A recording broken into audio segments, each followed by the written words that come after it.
Radio Pleine Conscience. Radio Pleine Conscience, ce sont des rencontres qui nous éclairent et des outils qui nous aident. Et un endroit où l'on retrouve à la fois des gens éclairants et des outils aidants, c'est le sommet Expo Yoga et Bien-être. Et pour nous en parler, nous recevons Mélanie Brunet, cofondatrice d'Expo Yoga et Bien-être, qui vient nous parler du deuxième sommet virtuel qui aura lieu du 8 au 28 février 2021. Pour 21 jours de bien-être, plus de 25 invités, 30 ateliers 100% virtuels qu'on peut voir dans le confort de notre foyer. Yoga, bien-être, méditation, expérience musicale, spiritualité, Ayurveda, pleine conscience, etc. Bonjour Mélanie. Bonjour Roxane, merci de ton invitation. Merci d'être là et félicitations pour les 5 ans d'Expo Yoga. C'est un très bel accomplissement. Absolument, on en est très fiers. On va en reparler tout à l'heure plus en détail. Pour le moment, je voudrais parler un peu plus de l'idée derrière ce beau salon-là et du cheminement qui a précédé la création en compagnie de Katrina Bessner du plus grand rassemblement de yoga et bien-être au Québec. Mélanie, tu as un parcours semé de grands accomplissements dans le monde des affaires et d'organisation de grands événements. Mais un jour est arrivé le yoga dans ta vie. Comment ça s'est fait, cette rencontre-là? Oui, en fait, c'est ça. J'ai toujours été une grande sportive, mais j'avais besoin... le yoga m'a appelée, non par son aspect physique, mais vraiment par l'aspect plus spirituel qu'il apporte. Ma mère avait fait du yoga étant plus jeune. Ah oui? Oui, donc... Alors que c'était encore moins répandu. Tout à fait, oui. Mm-hmm. Une femme très avant-gardiste. Et en 2009, ma mère est décédée subitement d'un cancer très, très invasif. Donc, en 2 mois, la vie a tourné pour toute la famille. Et c'est ça, j'ai vraiment ressenti pratiquement instantanément le besoin de faire du yoga. Donc, j'ai commencé une pratique de yoga prénatal parce que je suis tombée enceinte immédiatement. Ah, ça a été la porte d'entrée par le yoga prénatal. Oui, wow. Et la date de naissance de ma fille prévue était 1 an plus tard, la date de décès de ma mère. Donc, il y avait, pour moi, le lien est très clair, là. Oh, j'ai des frissons. Oui, vraiment, c'est fort, donc, ça. c'est de là que ça a émergé. Puis, ensuite de ça, j'ai entrepris ma formation professorale à l'Institut de développement de la personne où j'ai fait aussi plusieurs ateliers de développement personnel. Okay. Et mon cheminement a commencé ainsi. De cette façon-là. Crois-tu que on a besoin de spiritualité davantage dans le monde dans lequel on vit en ce moment? Absolument. Pour moi, c'est... On a jeté l'Église, mais il y avait quelque chose ça apportait quand même quelque chose qu'on a complètement écarté de nos vies. Moi, je suis allée à l'église jusqu'à 14 ans, tous les dimanches. J'y ai chanté, j'étais dans la chorale. Et ça m'a apporté beaucoup, une grande richesse spirituelle, hein, parce que la religion, la spiritualité, ça s'imbrique ensemble. Bon, il y a le dogme, là, qu'on n'est pas obligé d'adhérer nécessairement à ça, mais le contact que ça provoque avec plus grand que soi, avec notre essence, absolument, oui. Puis les énergies, je veux dire, faut pas jeter le bébé avec l'eau du bain, là. Il faut prendre ce qu'il y a de bon là-dedans, puis en faire notre propre... recette qui fonctionne pour nous. Oui. Mais je pense que absolument la spiritualité... En fait, moi, par rapport à mes enfants, je vais avoir réussi si je leur ai amené beaucoup de spiritualité dans leur vie. C'est comme ça que je le vois. Beaucoup plus que si on 80% en mathématiques. Quel âge elles ont présentement, tes filles? 7 et 10 ans. Et est-ce qu'elles sont déjà familiarisées avec la spiritualité? Absolument, oui. Dans ma mère est présente, évidemment, depuis leur naissance. Hein. Mm-hmm. Donc, ils ont baigné là-dedans tous les jours. Je les ai aussi initiés à la méditation, au yoga très jeunes. Bon, il y en a une qui adhère moins parce qu'elle a un tempérament très, très chaud, un peu comme le mien. Elle va faire son chemin. Et ça veut pas dire que ça rentre pas. Comment on le fait tout exactement? Une étape à la fois, un geste à la fois. On sème des graines, puis ça va fleurir. Ça va fleurir plus tard. Oui. Donc, Mélanie, tu aurais pu simplement continuer à faire du yoga, juste prendre des cours et en faire à la maison, mais il y a quelque chose de plus fort qui t'habitait. Donc, qui s'est passé lors de ta rencontre avec le yoga? Qu'est-ce que ça a changé en toi?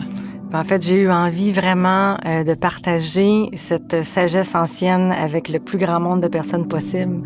Parce que je pense que tout le monde devrait faire du yoga. Je suis d'accord. Oui, je pense que vivre en yoga, c'est pas seulement faire du yoga, c'est pas seulement une pratique physique, c'est une pratique vraiment très, très profonde et riche, qui amène une connexion spirituelle, une douceur, un amour de soi aussi très profond.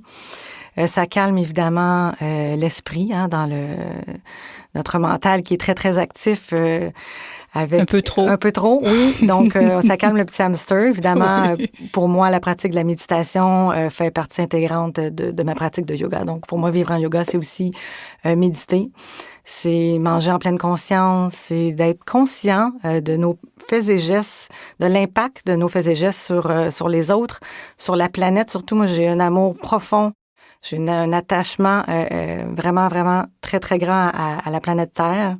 Mm-hmm. Je suis quelqu'un de très ancré, enraciné. Est-ce que tu l'étais avant le yoga ou ça a contribué ou tu l'étais pas du tout? Oui, j'ai toujours été très près de la planète Terre, oui, absolument. Je suis un signe de terre. Premièrement, je suis taureau. Ah oui, ça a juste renforcé ça, finalement. Oui, j'ai toujours senti mes racines très fortes, mais c'est un sentiment qui a été renforcé. Puis évidemment, je suis plus consciente. J'ai envie que les gens... J'ai envie de répandre cette conscience-là oui. Parce que la planète est malade, puis c'est vraiment important d'en prendre soin. Je pense qu'on réalise pas à quel point c'est problématique et que c'est un enjeu majeur. Pour moi, l'enjeu majeur en ce moment, c'est pas la pandémie, c'est la planète qui est malade. Il va falloir y retourner parce que avant cette crise-là, on commençait à en parler énormément de la planète et à poser des gestes concrets. Et là, tout s'est arrêté.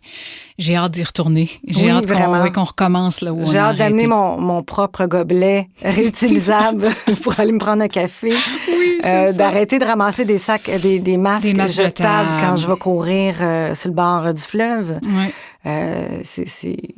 C'est une catastrophe. C'est une catastrophe. Oui. Ouais. Tu le disais tout à l'heure aussi, c'est un geste d'amour, le yoga. Effectivement, juste de prendre le temps de s'arrêter pour s'offrir ce moment-là à soi. Oui. C'est magnifique. Et parce qu'on le fait pour soi, on le fait davantage pour les autres. Il y a quelque chose qui se place de manière naturelle. Oui, quand on se nourrit soi-même, en fait, on peut rejaillir notre beauté sur plus grand que soi. De l'infiniment petit à l'infiniment grand. Ah, c'est très bien dit. Donc, il y a les bienfaits globaux pour tout le monde et il y a les bienfaits personnels que tu as ressentis et que tu as eu envie de partager avec les autres. Oui, absolument. Je suis plus calme depuis que je fais du yoga, plus en paix avec la vie, en fait, avec les événements qui arrivent au jour le jour. Donc, on est très conscient aujourd'hui avec ce qui se passe dans notre vie, avec la pandémie. L'équilibre, évidemment, est très, très présent. La paix intérieure, comme je le disais, beaucoup plus de souplesse dans mon être et de stabilité. Une souplesse mentale. Souplesse mentale, souplesse physique également. Sur ton compte LinkedIn, on peut lire des mots qui te décrivent. Authentique, passionné, engagé, créative et visionnaire. Et là, c'est à la visionnaire que je veux parler. J'ai vu les invités internationaux sur la liste des invités au sommet et j'ai envie de savoir si Mélanie rêve à l'international pour un événement comme ça. La formule virtuelle facilite sûrement les choses à ce niveau-là, mais est-ce qu'il pourrait y avoir dans le futur 2 sortes d'expo yoga, un virtuel et un en formule salon plus traditionnelle? Est-ce que c'est des choses auxquelles tu as réfléchi?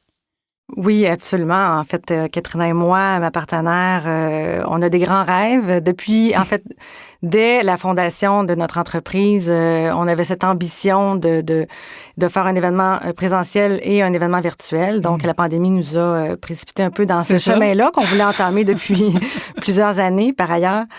Mais effectivement, ça enlève les barrières et justement, pour le 2e sommet, on aura des invités internationaux. Bon, on en a toujours eu, mais là, on aura en direct de l'Inde un grand maître, Sri Vijay Gopala, et on aura aussi de la France, Ghislaine Duboc, une chamane très, très mystique que j'ai très hâte de découvrir davantage moi-même. On aura aussi une Ontarienne, Diane Bundy, un atelier en anglais. Donc, beaucoup de diversité et d'invités internationaux. Et ça s'ouvre finalement sur d'autres langues également. Parlant d'invités, est-ce que c'est important pour toi de proposer autant des avenues classiques, des avenues qui ont déjà fait leurs preuves pour le mieux-être, que les dernières tendances en la matière? Comment sont choisis les sujets pour le sommet? Oui, en fait, on a toujours eu un processus de recrutement assez strict dans le cadre d'Expo Yoga, parce qu'on avait une centaine d'ateliers, hein, donc on en recevait plus de 200. Donc, on avait des critères de sélection et avec la pandémie, on avait vraiment une envie. Notre mot cette année, c'est vraiment notre mot 2020 hein, de l'année dernière. C'était simplicité. Alors, on a décidé de simplifier notre processus. Donc, vraiment d'y aller avec nos coups de cœur, mais aussi avec les gens qui viennent à nous naturellement. Il y a des gens qui nous écrivent, il y a des gens qu'on voit, il y a des gens qui nous inspirent. Donc, c'est un peu, on recherche évidemment en premier lieu la qualité, mais on a aussi un souci aussi de diversité, d'inclusivité, autant au niveau des corps que du sexe, que de personnes racisées également. Et de tous âges. Absolument, oui, de tous âges et de toute expérience. On peut avoir des gens qui viennent de commencer, qui viennent d'être certifiés, mais qui ont une approche très intéressante et aussi profonde à partager que de grands maîtres spirituels. Voudrais-tu nous parler spécialement de certains d'entre eux? J'ai regardé, j'ai parcouru la programmation. Moi, j'avais des choses qui m'intéressaient, qui m'intriguaient, mais j'ai envie d'avoir quelques propositions de l'organisatrice. En fait, on a un classique pour nous, Annie Langlois, qu'on affectionne particulièrement, qui va nous faire l'honneur d'être présente en live le jour de sa fête, donc avec une célébration de l'amour. Le 14 février. Oui, exactement. Alors, pour nous, c'est un coup de cœur. Le docteur Sophie Maffolini aussi, qui va être là pour découvrir la santé souveraine. Également, une invitée qu'on affectionne, Sylvain Caroufel, qui va être là pour nous faire un concert d'ouverture. Je ne sais pas si tu le connais personnellement. Oui. Alors, il va nous faire l'honneur de prêter voix et guitare en direct. On a aussi David Bonneville, une nouveauté qui est de Québec et qui va nous faire une session un peu plus physique avec l'ABC de l'équilibre sur les mains. Oh. Donc, on a un peu de tout. On va toucher. Il y a Véronique Dumont, qui est ma professeure adorée, donc en prana Vinyasa Flow, qui va donner un guerrier, une séquence un peu plus avancée que les dernières éditions. OK. Avec un guerrier dansant 1008. C'est celle que j'ai vue qui fera ça de la Grèce ou filmée en Grèce, je crois. Oui, absolument. Oh, fait que ça va nous faire voyager en même temps. Ah, oui, ça va faire du bien. Devant l'eau, tous les éléments qui vont l'accompagner. J'ai vu également Cynthia Marcorel qui va parler de l'Ayurveda et des rituels bien-être, prendre soin de soi durant la saison hivernale. En prendre soin de soi en ce moment, là, c'est primordial. Geneviève Plante pour la nutrition. Comment peut-on verdir son assiette pour qu'elle soit à la fois santé et gourmande? Oui, Geneviève Plante de vert couleur persil. Exactement. Joanie Lacroix.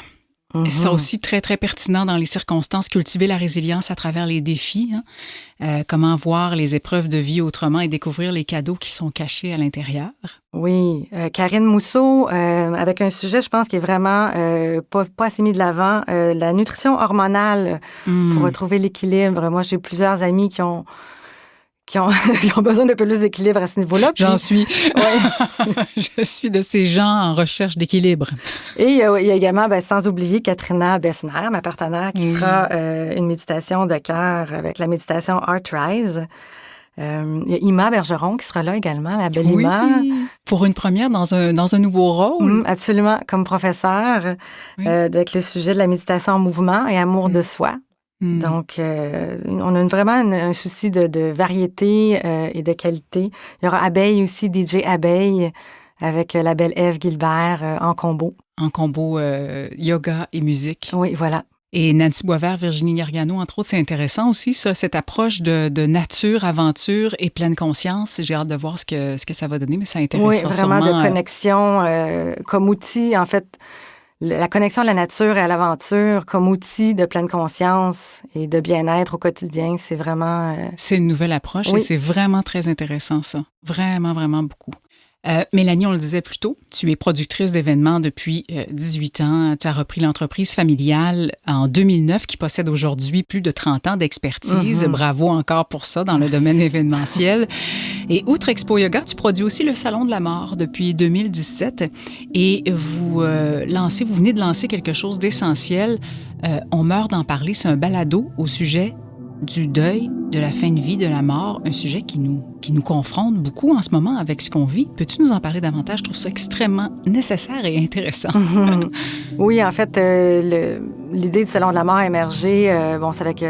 on est 4 partenaires dans l'aventure. Mauricio Ramirez, ton mari, Poussadi Vani et Louis-Armand Bombardier. Oui, exactement. C'est l'idée de Poussadi Vani qui est venue vraiment me chercher, entre autres en cause de l'histoire de ma mère. Et j'organise le congrès de soins palliatifs depuis 30 ans également. Je l'ai organisé plusieurs années avec ma maman. Donc, c'est un sujet qui vraiment me touche et c'est un sujet tabou dans la société. Ah oui, on l'occulte, comme si ça arriverait jamais. Et je pense que l'amener de le mettre en lumière, nous apporte beaucoup de lumière à l'intérieur et nous amène une paix intérieure, en fait. C'est ce que j'allais dire, ça nous apaise finalement. Absolument. D'en parler. Oui, ça amène une grande paix parce qu'on n'est plus dans l'inconnu. Voilà. Et ça fait partie de la vie. Oui, donc on meurt d'en parler. C'est un balado pour justement briser les tabous avec plusieurs professionnels qui vont venir discuter, des artistes également, qui vont venir discuter du sujet de la mort. Et à chaque semaine, là, on va faire il y a un balado qui va sortir sur notre chaîne YouTube du Salon de la mort. Et les gens qui vont être appelés à parler du sujet vont raconter des histoires vécues ou vont donner des trucs, j'imagine un peu de tout ça? En fait, oui, il y a un artiste, entre autres, qui vient parler de son processus artistique. Il y a des personnes qui lui demandent de mettre des cendres dans ses toiles. Donc, on va venir parler de ce sujet-là. Il y a des gens qui travaillent en soins palliatifs. Des gens qui accompagnent les gens en fin de vie. Vous allez aussi parler de la mort comme moteur de créativité, également des dons de corps à la science. Oui, exactement. Des spécialistes du deuil animalier, spécialistes du deuil pour les enfants, de l'accompagnement. Donc, un peu de tout ça. Là, extrêmement intéressant. Absolument. Et ça va sûrement devenir une référence. Bravo pour ça. C'est sur les pages Facebook et YouTube du Salon de la mort qu'il sera possible d'écouter et de visionner les épisodes. Et je crois que vous projetez aussi un événement en ligne pour le salon qui va se présenter sous un angle un peu différent, si je ne m'abuse. Oui, en fait, c'est dans les projets qui sont en train de mijoter. On a déjà fait un événement commémoratif virtuel en décembre dernier à la mémoire des défunts dans le cadre de la pandémie. Oui, c'était bien ça. Merci. Et là, on ressent un besoin d'apporter un peu plus de spiritualité dans le monde, dans la société actuelle. Donc, on prendrait l'angle un peu plus spirituel pour le Salon de la mort. Donc, il y a des annonces qui vont se faire éventuellement à ce sujet. Mais je ne pourrais en dire plus. Je vais laisser la curiosité aux auditeurs. On aurait bien voulu en apprendre davantage, mais OK, on va suivre les différentes nouvelles qui vont sortir à ce sujet-là. Comment, au niveau personnel, tu envisages l'avenir à court et à moyen terme par rapport à ce qu'on vit, Mélanie? En fait, je pense que cette année, on va oublier une partie des événements à grand déploiement, si je peux dire. Je pense qu'il y a une lueur d'espoir pour des événements hybrides avec une capacité contrôlée, là. Oui. Mais je vois mal la venue des festivals et des congrès, en fait, dans une perspective à court terme. Je vois, par contre, de plus en plus un avenir au niveau du virtuel. Évidemment, les gens vont avoir besoin d'une connexion réelle éventuellement, de mais personne à personne, en attendant, ça nous prend quand même des outils pour nous nourrir au quotidien.